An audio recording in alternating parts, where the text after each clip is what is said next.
국민의힘 새 당대표에 36세 이준석 후보가 선출됐습니다. 집권 여당이나 제1야당에서 30대 대표가 나온 건 헌정사에서 처음입니다. 이준석 대표는 다양한 대선 주자와 그 지지자들이 공존할 수 있는 당을 만들겠다고 밝혔습니다. 오는 14일부터 야구장 등 스포츠 경기장의 관중 허용 인원이 크게 늘어나고 대중음악 공연장에도 최대 4,000명까지 입장할 수 있게 됩니다. 현행 사회적 거리두기와 5인 이상 사적 모임 금지 조치는 7월 4일까지 3주 연장됐습니다. 뇌출혈로 병원에 옮겨진 5살 남자아이 몸에서 학대 정황이 발견돼 경찰이 동거남과 친모를 긴급 체포했습니다. 발레리나 박세은 씨가 아시아 출신으로는 처음으로 352년 역사의 세계 최정상급 발레단 프랑스 파리 오페라 발레의 최고 수석 무용수 에투알이 됐습니다. 잠시 후 8시 뉴스에서 전해드립니다. 다음은 광주 건물 붕괴 사고 소식입니다. 경찰은 건물이 무너지기 전 굴착기가 건물 안에서 철거 작업을 벌였다는 진술을 확보했습니다.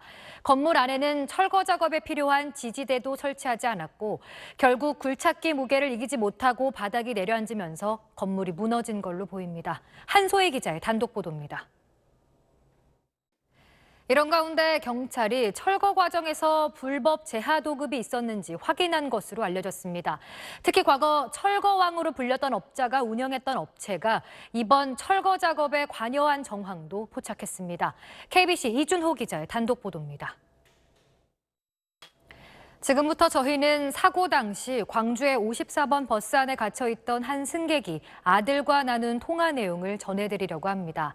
자신의 목숨이 위험한 상황에서도 끝까지 아들 걱정뿐이었습니다. KBC 이형길 기자입니다.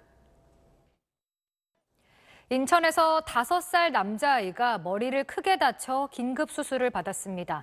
그런데 아이 몸에서 멍자국이 발견돼 친모와 아이를 함께 키우던 동거남이 경찰에 붙잡혔는데요. 알고 보니 지난해에 학대 의심 신고가 있었던 걸로 드러났습니다. 박찬범 기자입니다. 세금 170억 원이 들어간 유령 청사를 짓고 직원들은 아파트 특별공급 혜택을 챙긴 관세평가 분류원 사건. 여러 국가기관이 정부 고시조차 제대로 확인하지 않아 벌어진 일이었습니다.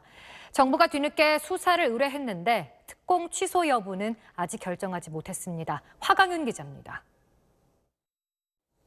일본 자위대가 독도를 국제적 문제 지역으로 부각시킨 홍보 동영상을 제작해 올렸습니다. 독도를 분쟁 지역으로 만들어 우리 영유권을 부정하려는 시도로 풀이됩니다. 도쿄에서 유성재 특파원입니다. 조국 전 법무부 장관과 부인 정경심 동양대 교수가 나란히 법정에 섰습니다. 두 사람 모두 자녀 입시 비리 혐의를 부인했는데 검찰은 최근 조 전 장관이 낸 책인 조국의 시간에 빗대 위조의 시간에 허위 경력이 만들어졌다고 꼬집었습니다. 안희재 기자의 보도입니다. 1669년에 설립된 파리 오페라 발레단은 세계에서 가장 오랜 역사를 자랑하는데요. 발레 종가로 불리는 이 정상의 발레단에서 첫 한국인 수석 무용수가 탄생했습니다. 김수연 기자가 보도합니다. 다음 소식입니다. 일상을 회복해가고 있는 미국은 최근 물가가 13년 만에 최고치를 기록했습니다. 코로나 극복을 위해 시중에 천문학적인 돈을 풀어온 미국 정부가 이제는 돈줄을 조일 준비를 하고 있는데 우리 경제에도 영향을 미칠 것으로 보입니다. 뉴욕에서 김종원 특파원입니다. 국토교통부는 이착륙 과정에서 항공기 날개 또는 동체 일부가 손상됐는데도 이를 제대로 확인하지 않고 비행한 제주항공에 과징금 8억 8천만 원을 부과했습니다. 제주항공은 지난 3월 10일 김포발 항공기가 김해공항에 착륙하는 과정에서 보조 날개가 손상됐는데도 이를 확인하지 못한 채 다시 김포까지 비행한 사실이 적발됐습니다. 날씨 변덕이 많은 요즘입니다. 건강관리에 늘 주의하시기 바랍니다.